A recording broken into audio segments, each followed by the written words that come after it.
ढवळगडवरील सगळ्यात महत्त्वाचं जे काही वास्तू आहे ती म्हणजे हे ढवळेश्वराचं मंदिर म्हणजेच महादेवाचं मंदिर.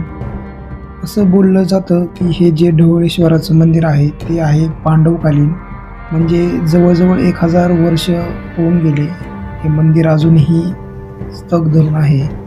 मुख्य मंदिराच्या आतमध्ये आल्यानंतर आपल्याला दिसते ती एक छानशी पिंड आणि पिंडीच्या वरती नागदेवता आणि ही बघू शकता तुम्ही किती छान पिंड आहे, पूर्ण फुलांनी सजवलेली आणि हे मंदिराच्या वरचं कळसाचं बांधकाम जे की पूर्ण दगडामध्ये आहे. महाशिवरात्रीच्या दिवशी येथील आजूबाजूचे जे गाव आहेत तेथून मोठ्या प्रमाणात भाविक हे येथे दर्शन घेण्यासाठी येत असतात.